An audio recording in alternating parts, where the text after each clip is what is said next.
నమస్తే జీవనరేఖ కార్యక్రమానికి స్వాగతం. గురక ఎందువల్ల వస్తుంది? స్లీప్ యాప్నియాతో కలిగే అనర్థాలు ఏంటి? స్లీప్ యాప్నియాకు ఎటువంటి చికిత్స ఉంది? ఓరల్ మ్యాక్సిలో ఫేషియల్ సర్జరీలో స్పెషలిస్ట్, లండన్లో చదివి అక్కడే శిక్షణ పొందిన సుమారు 25 ఏళ్లకు పైగా అనుభవం గల డాక్టర్ గౌతమ్ దెందుకూరి గారు ఉన్నారు. వారితో మాట్లాడి మరిన్ని సందేహాలను నివృత్తి చేసుకుందాం. అలాగే మీ సందేహాలను స్క్రీన్పై స్క్రోల్ అవుతున్న నెంబర్స్కి ఫోన్ చేసి నివృత్తి చేసుకోవచ్చు. నమస్కారం డాక్టర్ గారు. డాక్టర్ గారు, ముందుగా చెప్పండి, అసలు గురక ఎందుకు వస్తుంది? గురక అనేది మనం సాధారణంగా ఒక సోషల్ డిస్టర్బెన్స్గా భావిస్తాం, కానీ పడుకున్నప్పుడు పక్కవాడు గురక పెడుతూ సౌండ్ వస్తూ ఉంటే మనకి డిస్టర్బెన్స్గా అనిపిస్తుంది. కానీ దీని వెనకాల ఉన్న కారణం ఏంటి, దీనివల్ల వచ్చే ప్రమాదాలు ఏంటి, ఇవి అర్థం చేసుకోవడం చాలా ముఖ్యమైన విషయం అన్నమాట. గురక అనేది ఒక సౌండ్. సో మనం పడుకున్న పొజిషన్లో, లయింగ్ డౌన్ పొజిషన్లో ఏంటంటే ఆ పరిస్థితిలో ఈ కొండ నాలిక, మన నాలిక, తర్వాత దవడ ఏమైనా చిన్నగా ఉన్నందువల్ల మన శ్వాసనాళం మీద, అంటే విండ్ పైప్ మీద ప్రెషర్ పడి ఆ టిష్యూస్ పడుకున్నప్పుడు ఆ శ్వాసం లోపల తీసుకుని బయటకు వచ్చేటప్పుడు దానివల్ల కలిగే వైబ్రేషన్ వల్ల ఈ సౌండ్ ప్రొడ్యూస్ అవుతుంది. దీన్ని మనం స్నోరింగ్ లేక తెలుగులో గురక అంటాం అన్నమాట. కానీ గురక అనేది ఈ ఒక మెకానికల్ ప్రాబ్లం, ఈ వైబ్రేషన్, టిష్యూ వైబ్రేషన్ వల్ల కలిగే ప్రాబ్లం. కానీ దీని వెనకాల ఇంకా సీరియస్ ప్రమాదాలు ఉండొచ్చు. స్లీప్ యాప్నియా అనేది అలాంటి ఒక కండిషన్. ఈ గురక వచ్చే ప్రతి ఒక్క ఇండివిజువల్కి స్లీప్ యాప్నియా ఉందో లేదో అది కనుక్కోవడం ఎక్కువ ఇంపార్టెంట్. ఓకేనండి, మనతో మాట్లాడడానికి ముందుగా అప్పలరాజు గారు వైజాగ్ నుంచి ఉన్నారు. కాలర్ మాట్లాడదామండి. అప్పలరాజు గారు నమస్తే అండి. మీ సమస్య ఏంటో డాక్టర్ గారు ఉన్నారు, మాట్లాడండి. సార్ నమస్తే సార్. చెప్పండి సార్. సార్ గురక వస్తుందండి నైట్ టైం పడుకున్నప్పుడు సార్. గురక వస్తుందంటే మీకు ఏంటంటే మీ ఏజ్ ఎంత, వెయిట్ ఎంత, అది తెలుసుకోవడం ముఖ్యం. అది కాకుండా గురక వస్తుందంటే ఈ గురక దేనివల్ల వస్తుంది, ఆ గురక మీకు దానివల్ల రాత్రిపూట గురకతో పాటు మీకు ఏమైనా మెలకువ వచ్చేస్తుందా నిద్ర నుంచి, దానివల్ల ఏమైనా మీ శ్వాసం ఆగిపోతుందా, ఇవన్నీ తెలుసుకోవడం చాలా ముఖ్యం. దానికి అవసరమైన టెస్టులు కొన్ని ఉంటాయి. ఆ టెస్టులు చేసి మనం మీకు గురకతో పాటు స్లీప్ యాప్నియా అనే ఒక కండిషన్ ఉందా లేదా తెలుసుకోవచ్చు. ఉంటే గిని దానికి అవసరమైన ట్రీట్మెంట్ చేయవచ్చు. ఓకే డాక్టర్ గారు, అసలు స్లీప్ యాప్నియా అంటే ఏంటి? స్లీప్ యాప్నియా అన్నది గురకతో పాటు వచ్చే ఒక ప్రాబ్లం అన్నమాట. మన సాధారణంగా శ్వాసనాళం మీద ప్రెషర్ పడిపోయి దానివల్ల గురక రావచ్చు. కానీ స్లీప్ యాప్నియా అనేది ఇంకా కొంచెం ఒక స్టెప్ అహెడ్, అంటే ఇంకా కొంచెం డేంజరస్ సిచ్యువేషన్. స్లీప్ యాప్నియా అంటే నిద్రలో, యాప్నియా అంటే శ్వాస ఆగిపోవడం. సో స్లీప్ యాప్నియా అంటే నిద్రలో శ్వాస ఆగిపోవడం అన్నట్టు. అది ఏంటంటే నిద్రపోతూ ఉన్నప్పుడు దవడ చిన్నగా ఉన్నా, లేక నాలిక పెద్దగా ఉన్నా, లేక కొండ నాలిక ఇవన్నీ రివర్స్గా మన శ్వాసనాళం మీద పడిపోయి దాన్ని అబ్స్ట్రక్ట్ చేసేయచ్చు. ఈ అబ్స్ట్రక్షన్ వల్ల ఏంటంటే శ్వాసం పీల్చుకోలేక మనిషికి నిద్ర నుంచి మెలకువ వచ్చేస్తూ ఉంటుంది. ఆ శ్వాసం ఆగిపోయేదాన్ని స్లీప్ యాప్నియా అంటారు. శ్వాసం ఎంతసేపు ఆగిపోతుందో అది తెలుసుకోవాలి. ఆ శ్వాసం ఆగిపోతున్న టైంలో బాడీలో ఏమైనా ఆక్సిజన్ లెవెల్ ఇవన్నీ ఏమైనా తగ్గిపోతున్నాయా, ఇవన్నీ తెలుసుకోవడం అవసరం. దీనికి ప్రత్యేకంగా తెలుసుకోవాలంటే కొన్ని టెస్టులు ఉన్నాయి. ఆ టెస్టులతో మనం దీన్ని డయాగ్నోసిస్ చేసుకోవచ్చు. అయితే ఈ స్లీప్ యాప్నియా వల్ల కలిగే అంటే ఎలాంటి ప్రమాదాలు కలుగుతాయి?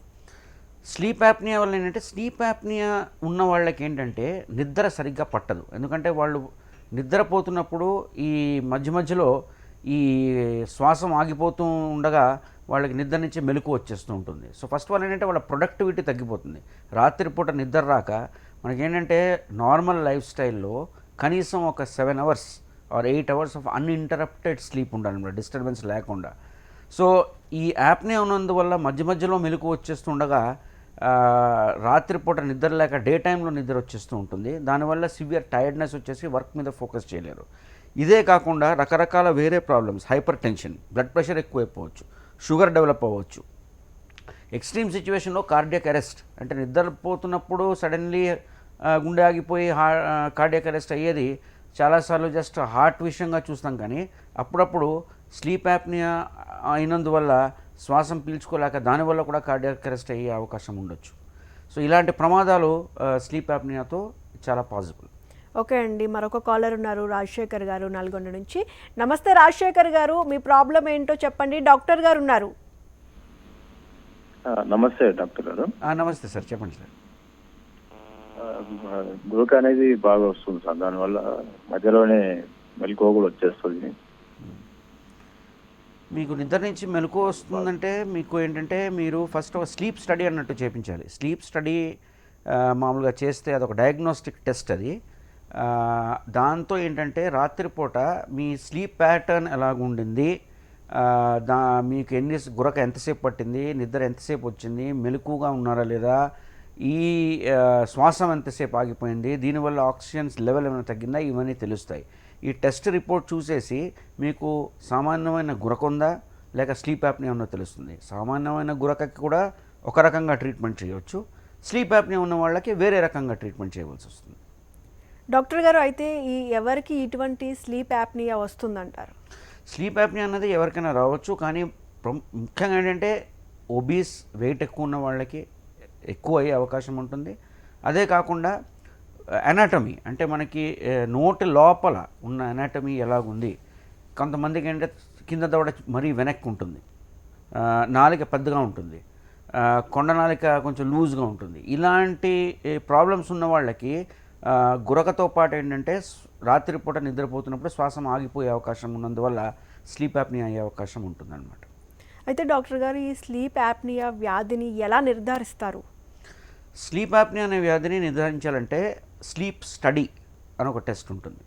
ఇది ఫస్ట్ మనం చేయబోయే టెస్ట్. ఇప్పుడు ఎవరైనా వచ్చి నాకు గురక ఉంది, గురకతో పాటు నాకు రాత్రిపూట నిద్ర నుంచి మెలకువ వచ్చేస్తుంది, నేను కాన్సన్ట్రేట్ చేయలేకపోతున్నాను అంటే ఇన్ని ఫస్ట్ మనం స్లీప్ స్టడీ చేయాలి. స్లీప్ స్టడీ ఏంటంటే మామూలుగా ఇప్పుడు మనం సామాన్యంగా ఒక డయాగ్నోస్టిక్ సెంటర్కి వెళ్ళి ఈసీజీ అలా చేయించుకుంటాము.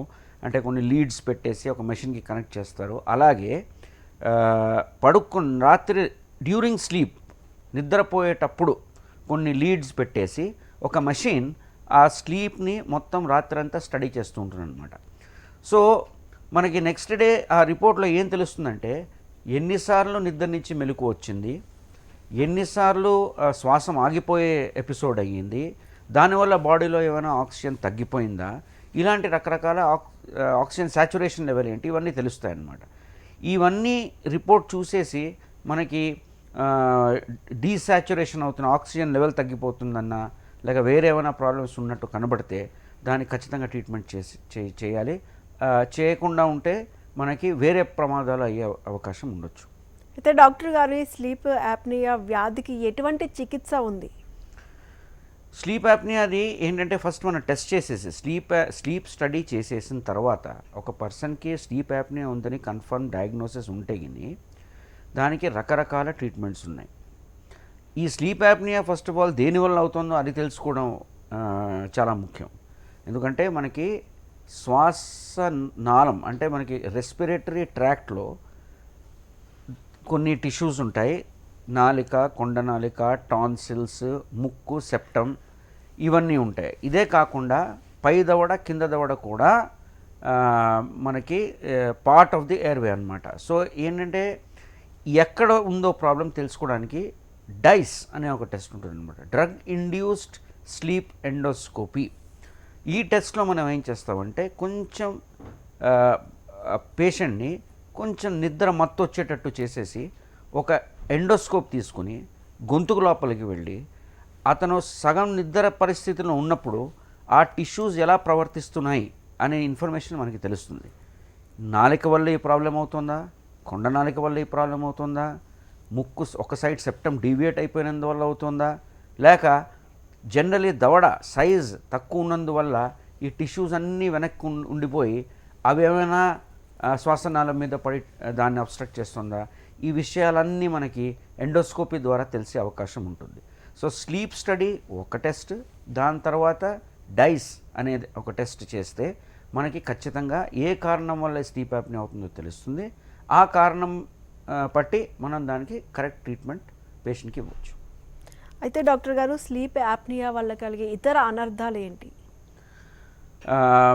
స్లీప్ యాప్నియా అనేది అన్నట్టు ఏంటంటే పేషెంట్కి ఫోకస్ చేయడం కష్టమైపోతుంది. డే టైం నిద్ర లేకుండా ఏంటంటే ఎక్స్ట్రీమ్ టైర్డ్నెస్ వచ్చేసి, అదే కాకుండా దీన్ని నెగ్లెక్ట్ చేస్తూ ఉండగా ఏంటంటే మెల్లిగా వేరే వ్యాధులు అంటే షుగర్ లెవెల్స్ ఎక్కువైపోవచ్చు, డయాబెటీస్ సెట్ ఇన్ అయిపోవచ్చు, హైపర్ టెన్షన్, బ్లడ్ ప్రెషర్ ఇవన్నీ ఎక్కువైపోవచ్చు. అండ్ మన ఎక్స్పీరియన్స్లో ఏంటంటే స్లీప్ యాప్నియా ఉన్న పేషెంట్స్కి మనం ఏమైనా ట్రీట్మెంట్ చేసి దీన్ని కరెక్ట్ చేయగలిగే అవకాశం దొరికితే ఆటోమేటిక్గా ఈ హైపర్ టెన్షన్, డయాబెటీస్ ఇవన్నీ కూడా రివర్స్ అయిపోతాయి. మామూలుగా సాధారణంగా ఈ డయాబెటీస్, హైపర్ టెన్షన్ కోసం తీసుకున్న మందులు కూడా వాళ్ళు తీసుకునే అవసరం ఉండకపోవచ్చు. అయితే స్లీప్ యాప్నియాకు ఏది సరైన చికిత్స అంటారు? చికిత్స ఏంటంటే మనకి ఫస్ట్ ఆఫ్ ఆల్ మనకి కారణం ఏంటో తెలుసుకోవాలి. అప్పుడప్పుడు ఈ చికిత్స డెంటల్ చికిత్స కూడా కావచ్చు, కొంతవరకు ఈ నాలిక, కొండ నాలిక దీని మీద సర్జరీ కూడా చేయవచ్చు. తర్వాత ఎక్స్ట్రీమ్ సిచ్యువేషన్లో ఏంటంటే మ్యాక్సిలో మ్యాండిబ్యులర్ అడ్వాన్స్మెంట్ అంటే పై దవడ కింద దవడని మొత్తం ముందుకు తీసుకొచ్చి మనం శ్వాసనాళం మీద ప్రెషర్ పడకుండా చూసేటట్టు ఒక సర్జరీ ఉంటుంది. అయితే ఏ సర్జరీ ఏ పేషెంట్కి కరెక్ట్గా ఉంటుందో అది తెలుసుకోవడం. సామాన్యంగా జస్ట్ మామూలుగా ఒక పేషెంట్ వచ్చి నాకు గురక ఉంది కానీ నిద్ర ప్రాబ్లం లేదు, నిద్ర నుంచి మెలకు రావటం లేదు, జస్ట్ ఈ సౌండ్ వస్తుంది, ఇతర పక్కన ఉన్న వాళ్ళకి డిస్టర్బెన్స్ అవుతుంది అంటే దానికి రేడియో ఫ్రీక్వెన్సీ ట్రీట్మెంట్ అన్నట్టు ఉంటుంది. రేడియో ఫ్రీక్వెన్సీ అన్నట్టు ఒక మెషిన్. ఆ రేడియో ఫ్రీక్వెన్సీ మెషిన్తో మనం కొండనాలిక మీద కొంచెం రేడియో ఫ్రీక్వెన్సీ ట్రీట్మెంట్ చేస్తే అది కొంచెం బలపడి ఎక్కువ లూజ్గా కాకుండా కొంచెం టైట్ అయ్యి అది శ్వాసనాళం మీద పడకుండా ఎక్కువ వైబ్రేషన్ కాకుండా కొంతవరకు గురక నుంచి అంటే చాలా మటుకు గురక నుంచి దానికి పరిష్కారం అయ్యే అవకాశం ఉంది. అదే కాకుండా నెక్స్ట్ స్టెప్ మనం డైస్ చేసిన తర్వాత డ్రగ్ ఇండ్యూస్ స్లీప్ ఎండోస్కోపీ అన్నట్టు ఎలాగైతే ఎక్స్ప్లెయిన్ చేశానో అది చేసిన తర్వాత ఏ కారణం వల్ల అయితే స్లీప్ యాప్నియా అవుతుందో అది చూడగలిగితే దానికి రకరకాల ట్రీట్మెంట్స్ మళ్ళీ ఉన్నాయి. కొంతవరకు ముక్కు మీద సర్జరీ చేయవచ్చు. డీవియేటెడ్ నేజల్ సెప్టమ్ ఉన్న వాళ్ళకి జస్ట్ ఆ సెప్టమ్ని మనం కరెక్ట్ పొజిషన్లోకి తీసుకొస్తే ఆ మాత్రంతో వాళ్ళకి ఇంప్రూవ్మెంట్ రావచ్చు. నెక్స్ట్ ఏంటంటే కొంతవరకు tongue reduction, tongue base reduction అంటే నాలిక పెద్దగా ఉన్నందువల్ల ఈ ప్రాబ్లం కూడా కావచ్చు. నాలిక పెద్దగా ఉన్నందువల్ల ఏమైనా ప్రాబ్లం అయితే టంగ్ బేస్ రిడక్షన్ అంటే సర్జరీ ద్వారా మనం నాలిక సైజుని తక్కువ చేసి, అదే కాకుండా ప్యాలటోప్లాస్టీ అంటే కొండ నాలిక మీద ఒక సర్జరీ చేసి దాని హైట్ కొంచెం తగ్గించగలిగితే శ్వాసం మనం ఏ ట్రీట్మెంట్ చేసినా మనకి అవసరమైంది ఏంటంటే శ్వాసం తీసుకోవడం, శ్వాసం వదిలిపెట్టడం. ఈ ప్యాసేజ్లో ఏమాత్రం కష్టం లేకుండా పేషెంట్కి ఉండాలి, ఏమాత్రం అబ్స్ట్రక్షన్ లేకుండా పేషెంట్కి హాయిగా నిద్ర పట్టేటట్టు చూసుకోవాలి. ఓకేనండి, మరొక కాలర్ ఉన్నారు ఆచార్య గారు కర్నూలు నుంచి, మాట్లాడదామండి. హలో, నమస్తే ఆచార్య గారు, మీ సమస్య ఏంటో డాక్టర్ గారు ఉన్నారు, మాట్లాడండి. నమస్తే మేడం, నా పేరు కాళేష్ ఆచార్య మేడం, కర్నూలు డిస్ట్రిక్ట్ నుంచి మాట్లాడుతున్నా. చెప్పండి సార్. నమస్తే సార్. చెప్పండి సార్. నన్ను ఇంతకు ముందు సార్ నాకు హార్ట్ స్ట్రోక్ వచ్చిండే సార్.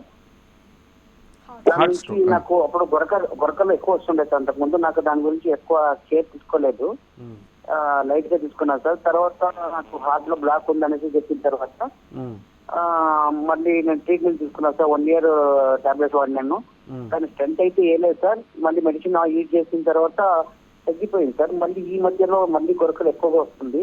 దాని నుంచి రాత్రిలో మేల్కొని ఎన్నోసార్లు భయపడి లేచుకోవడం కూడా జరుగుతుంది సార్. దీని నుంచి దీనికి ఏమైనా ట్రీట్మెంట్ ఏమన్నా సార్? కరెక్ట్. సో మీకు మీ కండిషన్ వింటుంటే ఏంటంటే తప్పనిసరిగా మీకు స్లీప్ యాప్నియా ఉన్నట్టే. అన్నట్టు ఈ గురక స్లీప్ యాప్నియా వల్ల వచ్చే వేరే కారణాలు డయాబెటీస్, హార్ట్ ప్రాబ్లమ్స్ ఇవన్నీ కూడా రావచ్చు. రాత్రిపూట నిద్రపోతుండగా మెలకు వచ్చేస్తుందంటే మీకు ఖచ్చితంగా స్లీప్ స్టడీ చేసేసి ఏ కారణం వల్ల ఈ ప్రాబ్లం అవుతుందో చూసేసి దానికి కరెక్ట్ ట్రీట్మెంట్ చేయాలి. అయితే సర్జరీ కాకుండా కూడా కొంతమందికి ఒక సిప్యాప్ మెషిన్ అని ఉంటుంది. రాత్రిపూట ఆ మెషిన్ పెట్టుకుని హై ప్రెషర్లో ఆక్సిజన్ డెలివరీ చేస్తుంది అనమాట ఆ మెషిన్. సో ఈ మధ్య మనం ఎక్కడైనా ట్రావెల్ చేస్తూ ఉంటే ట్రైన్లో అయినా చాలామంది ఈ మెషిన్ పెట్టుకుని ఉంటారు రాత్రిపూట వాడడానికి. ఆ మెషిన్ ద్వారా పాజిటివ్ ఎయిర్వే ప్రెషర్ పెరిగి కొంచెం శ్వాసం తీసుకోవడానికి ఇంకా ఈజీగా ఈ యాప్నియా లేకుండా చూసుకోవచ్చు.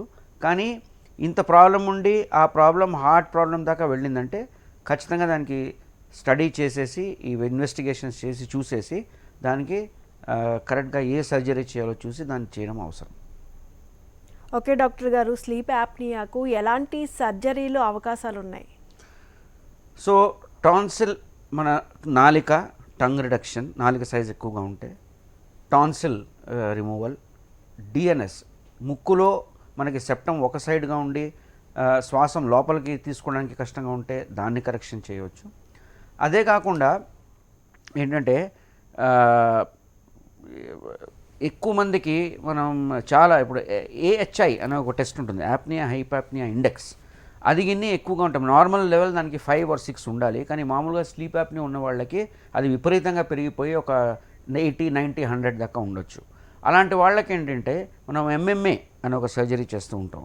దానికి ఏంటంటే పై దవడ కింద దవడ ఈ 2 దవడల మీద సర్జరీ చేసి మొత్తం పై దవడ కింద దవడ కాంప్లెక్స్ని 1 సెంటీమీటర్ దాకా ముందుకు తీసుకురాగలిగితే దానివల్ల ఆటోమేటిక్గా ఏంటంటే కొన్నాలిక ముందుకు వచ్చేస్తుంది, నాలుక ముందుకు వచ్చేస్తుంది. కాబట్టి వేరే ఆపరేషన్ ఏం అవసరం లేకుండా జస్ట్ ఈ ఆపరేషన్, ఒక్క ఆపరేషన్తోనే మొత్తం దానికి ట్రీట్మెంట్ చేసి ఈ ప్రాబ్లంకి పరిష్కారం చేసే అవకాశం ఉంటుంది. ఓకే డాక్టర్ గారు, మరొక కాలర్ ఉన్నారండి హైదరాబాద్ నుంచి, లావణ్య గారు. మాట్లాడదాం. నమస్తే లావణ్య గారు, మీ సమస్య ఏంటో డాక్టర్ గారు ఉన్నారు, మాట్లాడండి.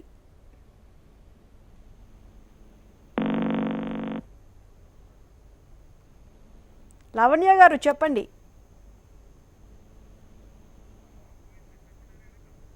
ఓకే అండి, కాల్ కట్ అయినట్టుంది. మరొక కాలర్ ఉన్నారు, సత్యనారాయణ గారు ఖమ్మం నుంచి. నమస్తే సత్యనారాయణ గారు, మీ సమస్య ఏంటో మాట్లాడండి, డాక్టర్ గారు ఉన్నారు. ఓకే సార్, నమస్తే సార్. నమస్తే, చెప్పండి సార్. నమస్తే సార్. చెప్పండి సార్. సత్యనారాయణ గారు, మీరు టీవీ చూస్తూ మాట్లాడకండి, డైరెక్ట్గా ఫోన్ లైన్లో మాట్లాడండి. నమస్తే సార్. నాకు గురక అలాగే వస్తుంది, అయితే నిద్ర బాగానే పడుతుంది సార్. Okay, right. మీకు నిద్ర బాగా వస్తూ ఉండగా మీకు జస్ట్ గురక వస్తుందంటే దానికి 2 రకాల ట్రీట్మెంట్ ఉన్నాయండి. సాధారణంగా ఏంటంటే మ్యాండిబుల్ అడ్వాన్స్ చేయడానికి, అంటే కింద దవడని ఇంకా కొంచెం ముందు తీసుకోవడానికి ఒక అప్లయన్స్ ఉంటుంది. స్నోరింగ్ అప్లయన్స్ అంటారు దాన్ని. గురకకి సంబంధించిన ఒక నోట్లో ఒక అప్లయన్స్ లాంటిది పెట్టుకుని రాత్రిపూట నిద్రపోతే ఆ అప్లయన్స్ ఏంటంటే కొంచెం నాలికని కొంచెం దవడని ముందు పొజిషన్లోకి తీసుకొస్తుంది. కాబట్టి మీకు గురక రాకుండా ఉంటుంది. అది ఒక ట్రీట్మెంట్. ఇంకో సింపుల్ ట్రీట్మెంట్ ఏంటంటే దానికి పెద్ద అనెస్థీషియా, మనకి ఎక్కువ హాస్పిటల్లో ఉండే అవసరం లేకుండా చిన్న రేడియో ఫ్రీక్వెన్సీ అని కొండ నాలికకి జస్ట్ రేడియో ఫ్రీక్వెన్సీ ట్రీట్మెంట్ చేస్తే కూడా చాలా మటుకు ఈ గురక అనే ప్రాబ్లంకి మనం నివారణ చేయవచ్చు. అయితే డాక్టర్ గారు, ఇప్పుడు కొంతమందికి సైనస్ ఇలా ఉన్న వారికి కూడా గురక ఎక్కువగా వస్తుంది, అలాంటి వారికి కూడా ట్రీట్మెంట్ చేస్తారా? అంటే ఈ గురక అనేది ఒక కాంప్లెక్స్. అదేంటంటే ఈ మనకి పై దవడ కింద దవడకి సంబంధించిందే కాదు, దవడతో పాటు ఈ టిష్యూస్ అన్నీ కూడా ఉంటాయి. కాబట్టి ఇక్కడ ఏ ప్రాబ్లం అయినా, సైనస్ ప్రాబ్లం ఉన్నా మనం ఎలాగో స్లీప్ స్టడీతో పాటు డైస్ చేసినప్పుడు సిటీ స్కాన్ కూడా చేస్తాం, దాంట్లో కూడా సైనసైటిస్ ఉంటే మనకి తెలుస్తుంది. సో ఇవన్నీ కూడా మనం ఒక్కొక్కటి ట్రీట్మెంట్ చేసుకుంటూ పోతే పేషెంట్కి మ్యాక్సిమం బెనిఫిట్ అయ్యే అవకాశం ఉంటుంది. అయితే చిన్న పిల్లల్లో కూడా కొంతమందికి గురక వస్తూ ఉంటుంది, అలాంటి వారికి ఎలాంటి ట్రీట్మెంట్స్ ఉంటాయంటారు? చిన్న పిల్లలకి కూడా గురక వచ్చే అవకాశం ఉంటుంది. కానీ అగైన్ పిల్లల్లో కూడా గురకతో పాటు యాప్నియా అవుతుందో లేదో తెలుసుకోవడం చాలా అవసరం. అయితే పిల్లలకి గురక వస్తుందంటే మనం దాన్ని ఒక వేరే పద్ధతిగా చూసుకోవాలి. చిన్న పిల్లలు పెద్ద అవుతున్న కొద్దీ ఈ ప్రాబ్లం ఇంకా సివియర్ కాకుండా చూసుకోవాలి. దానికి కొంతవరకు రకరకాల డెంటల్ ట్రీట్మెంట్స్ ఉంటాయి. ఆర్థోడాంటిక్ ట్రీట్మెంట్ అని నోట్లో ఒక అప్లయన్స్ ఇచ్చేసి మెల్లిగా పై దవడని కొంచెం ఎక్స్పాండ్ చేసే అవకాశం ఉంటుంది. పిల్లల్లో కొంచెం ఇంకా బోన్స్ సాఫ్ట్గా ఉంటాయి కాబట్టి ఈ ఆర్థోడాంటిక్ ట్రీట్మెంట్ ద్వారా మనం కొంచెం బోన్ ఎక్స్పాన్షన్ దానివల్ల రప్పించి ముందుకు వెళ్తూ ఉండగా వాళ్ళకి అడల్ట్ ఏజ్ వచ్చేటప్పటికి ఈ ప్రాబ్లం లేకుండా చూసుకోవాలి. ఓకేనండి, మరొక కాలర్ ఉన్నారు, లావణ్య గారు హైదరాబాద్ నుంచి. నమస్తే లావణ్య గారు, మీ సమస్య ఏంటో మాట్లాడండి, డాక్టర్ గారు ఉన్నారు. నమస్తే అండి. నమస్తే అమ్మా, చెప్పండి. గుడ్ ఆఫ్టర్నూన్ అండి. నమస్తే అండి. లావణ్య గారు, మీరు టీవీ చూస్తూ మాట్లాడకండి, టీవీ సౌండ్ మ్యూట్లో పెట్టేసి ఫోన్ లైన్లో మాట్లాడండి. మా బాబుకి గురక వస్తుందండి. నిద్రలో పళ్ళు కూడా కొరుకుతున్నాడు. కొంచెం డాక్టర్ గారు సలహా ఇవ్వండి. 36 ఇయర్స్ ఉంటాడు ఏజ్. ఎంత ఏజ్? ఎంతండి ఏజ్? 26 ఇయర్స్ అండి. 26 ఇయర్స్. సో పళ్ళు కొరకడం ఒక విషయం అయితే, పళ్ళు కొరకడం దాంతోపాటు గురకంటే కొంచెం ఏమైనా స్ట్రెస్ లెవెల్స్ కొంచెం ఎక్కువ ఉండి దానివల్ల కూడా ఇది అవ్వచ్చు. పళ్ళు కొరకడానికి నోటికి రాత్రిపూట నిద్రపోయేటప్పుడు ఒక అప్లయన్స్ లాంటిది ఇస్తామన్నమాట. అయితే స్నోరింగ్ కూడా ఉంది కాబట్టి ఇతనికి ఏంటంటే స్నోరింగ్ డివైస్, స్నోరింగ్ అప్లయన్స్ అన్నది రాత్రిపూట వాడితే ఇతనికి చాలా ఇంప్రూవ్మెంట్ అయ్యే అవకాశం. ఓకే డాక్టర్ గారు, ఈ స్లీప్ యాప్నియా పేషెంట్లు కోలుకోవడానికి ఎలాంటి అవకాశాలు ఉన్నాయి? స్నోరింగ్ అన్నది జస్ట్ గురకని మనం కరెక్ట్గా ఐడెంటిఫై చేసి దానికి అన్నట్టు ఒక అప్లయన్స్ అయినా ఏమైనా రేడియో ఫ్రీక్వెన్సీ ట్రీట్మెంట్ చేస్తే సామాన్యమైన గురక కంప్లీట్లీ దాన్ని సాల్వ్ చేసే పాసిబిలిటీ ఉంది. అయితే నెక్స్ట్ ఏంటంటే స్లీప్ యాప్నియా కూడా మనం స్లీప్ స్టడీ, డైస్ ఇవన్నీ చేసేసిన తర్వాత కరెక్ట్ డయాగ్నోసిస్కి రీచ్ అయ్యగలిగితే దెన్ దానికి కరెక్ట్ ట్రీట్మెంట్ చేసి దాని ఏంటంటే అప్పుడప్పుడు సిప్యాప్ మెషిన్, మనం ఎప్పుడు కూడా స్లీప్ యాప్నియా ఉన్న పేషెంట్స్కి ఫస్ట్ ఆప్షన్ సిప్యాప్ మెషిన్ వాడి చూడండి. సిప్యాప్ మెషిన్ వాడేసి మీకు దానివల్ల ఏమైనా ఇంప్రూవ్మెంట్ వస్తే ఇంకా సర్జరీ చేసే అవకాశం ఉండకపోవచ్చు అంటాం. కానీ సిప్యాప్ మెషిన్లో ప్రాబ్లం ఏంటంటే ఈ హై ప్రెషర్ ఆక్సిజన్ డెలివరీ ఉంటుంది కాబట్టి మషిన్ తీసుకుని ప్రతి చోటకి వెళ్ళడం, తర్వాత ఈ ఆక్సిజన్ ఎక్కువ ఉన్నందువల్ల కొంచెం నోరంతా డ్రై అయిపోవడం, ఇలాంటి ప్రాబ్లమ్స్ వస్తుంటాయి. సో దానికి కంప్లయన్స్ అంటే దాన్ని యూజ్ చేయడానికి కష్టం కాబట్టి ఫైనల్ ట్రీట్మెంట్ స్లీప్ యాప్నియాకి ఎప్పుడు కూడా సర్జరీ ద్వారానే పాసిబుల్. అండ్ కరెక్ట్ డయాగ్నోసిస్ చేసి కరెక్ట్గా పేషెంట్ సెలెక్షన్ చేసుకుంటే 100% దీనికి క్యూర్ ఉంది, 100% దీన్ని మనం పరిష్కరించవచ్చు. అయితే ఈ స్లీప్ యాప్నియాకి సర్జరీ చేసుకున్న తర్వాత మళ్ళీ చెకప్ కోసం ఎన్ని రోజులకి డాక్టర్ వరకు వెళ్ళాలి, ఎలా చెకప్ చేయించుకోవాలి? స్లీప్ యాప్నియా ట్రీట్మెంట్ చేసిన తర్వాత పేషెంట్ మనం ఎప్పుడు కూడా ఒక ఫాలోఅప్లో పెడతాం అన్నమాట. సో ఇది కొన్ని సర్జరీలు ఏంటంటే ఒక 2 రోజుల్లో పేషెంట్ రికవర్ అయిపోతారు, ప్రాబ్లమే లేదు, హాస్పిటల్లో ఎక్కువ రోజులు ఉండే అవసరం కూడా లేదు. అయితే కొన్ని సర్జరీస్ ఏంటంటే కొంచెం పై దవడ, కింద దవడ, మ్యాక్సిలో మ్యాండిబులర్ అడ్వాన్స్మెంట్, కొంచెం ఎక్స్ట్రీమ్ సర్జరీ అది చేసే అవసరం ఉంటే కొంచెం రికవరీ పీరియడ్ ఇంకా ఎక్కువగా ఉండొచ్చు. సాధారణంగా మనం పేషెంట్స్కి ఏం చెప్తామంటే ఒక 2-3 వీక్స్ కొంచెం సాఫ్ట్ డయట్ మీద ఉండి ఎక్కువ గట్టిగా నవలకుండా కొరకకుండా ఉండాలి. ఇటువంటి సర్జరీ చేసినందువల్ల ఏంటంటే కొంచెం స్వెల్లింగ్ ఇవన్నీ కొంచెం తేల్చుకోవడానికి ఒక 2-3 వీక్స్ టైం పడుతుంది అనమాట. అయితే కంటిన్యూస్ ఫాలోఅప్లో పెట్టి మనం ఏం చేస్తూ ఉంటామంటే రెగ్యులర్ ఇంటర్వల్స్లో ఒక 2 months తర్వాత 6 months తర్వాత మళ్ళీ స్లీప్ స్టడీ చేస్తూ ఉంటాం. ఆ స్లీప్ స్టడీలో మనకేం తెలుస్తుందంటే మనం ఫస్ట్ చేసిన అంటే సర్జరీకి ముందు చేసిన స్లీప్ స్టడీకి ఆ స్టడీకి కంపారిటివ్ అనాలిసిస్ ఏంటి, దానివల్ల మనం సర్జరీ చేసినందువల్ల ఈ పేషెంట్కి ఏమైనా ఇంప్రూవ్మెంట్ అయిందా లేదా అని మనకి తెలుసుకునే ఒక ఆపర్చునిటీ ఉంటుంది. అండ్ అలా ఫాలోఅప్ చేస్తూ ఉండగా పేషెంట్కి ఏంటంటే సర్జరీ నుంచి ఒక 10 daysలో ఇమీడియట్లీ వాళ్ళకి ఒక ఇంప్రూవ్మెంట్ ఉండి వాళ్ళ సిమ్టమ్స్లో చాలా మటుకు ఇంప్రూవ్మెంట్ అయ్యే ఛాన్స్ ఉంది. ఓకేనండి, మరొక కాలర్ ఉన్నారు, గోపాలకృష్ణ గారు అనంతపురం నుంచి మాట్లాడదాం. గోపాలకృష్ణ గారు నమస్తే అండి, మీ సమస్య ఏంటో డాక్టర్ గారు ఉన్నారు, మాట్లాడండి. నమస్తే సార్. నమస్తే సార్, చెప్పండి. సార్ మా ఫాదర్కి సిఓపిడితో పాటు స్లీప్ అప్నియా వచ్చింది సార్. స్లీప్ టెస్ట్ చేశారు, మైల్డ్ స్లీప్ అప్నియా అని చెప్పారు బెంగళూరులో. So due to lockdown first sleep study అయిపోయింది, లెవెల్ 2 స్టడీ చేసి స్లీప్ అప్నియా సజెస్ట్ చేస్తామని చెప్పారు. లాక్డౌన్ వల్ల మేము వెళ్ళలేకపోయాము, మళ్ళీ టెస్ట్ చేయించలేకపోయాం సార్. సో సొల్యూషన్ ఏంటి సార్?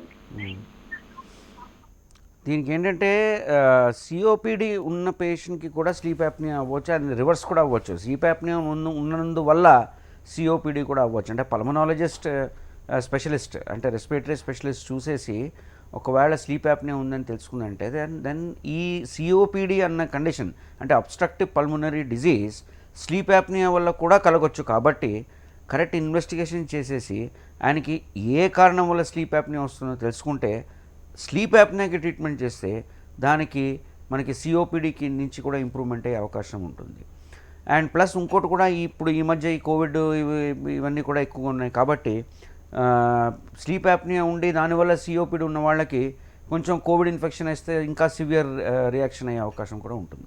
ఓకే డాక్టర్ గారు, ఫైనల్గా చెప్పండి, అంటే ఈ గురక, ఈ స్లీప్ యాప్ని ఇలాంటివన్నీ కూడా ఏవైనా ఫుడ్ హ్యాబిట్స్లో చేంజెస్ వచ్చినా కూడా వచ్చే అవకాశం ఉందంటారా గురక ఇలాంటివి? సాధారణంగా ఫుడ్ హ్యాబిట్స్తో వచ్చే ప్రాబ్లం కాదు, కానీ definitely weight and stress levels ఈ రెండు ఒక లైఫ్ స్టైల్ ఇష్యూస్ ఇవి. వీటి వల్ల కూడా స్లీప్ యాప్నియా వచ్చే అవకాశం ఉంటుందన్నమాట. సో వెయిట్ కంట్రోల్ చేసుకుంటూ స్ట్రెస్ లెవెల్స్ తక్కువగా పెట్టుకుంటే స్లీప్ యాప్నియా అయ్యే ఛాన్స్ తక్కువ ఉంది. అయితే అనటామికలీ ఒకవేళ గిని దవడ సైజ్ తక్కువగా ఉండి, చిన్నగా ఉండి, వెనక్కి ఉండి ఈ వేరే టిష్యూస్ వల్ల ఈ ప్రాబ్లం అవుతుందంటే దానికి సర్జరీ చేసి దానికి ట్రీట్మెంట్ చేయవలసిందే, అది తప్పదు. ఓకే అండి, అసలు స్లీప్ యాప్నియా అంటే ఏంటి, దానికి ఎలాంటి చికిత్సా విధానాలు ఉన్నాయి, ఎలాంటి జాగ్రత్తలు తీసుకోవాలి, ఇలాంటి విషయాలను చాలా చక్కగా తెలియజేశారు. Thank you so much. Thank you. చూసారు కదండి, ఇది ఈనాటి జీవనరేఖ కార్యక్రమం. చూస్తూనే ఉండండి హెచ్ఎం టీవీ.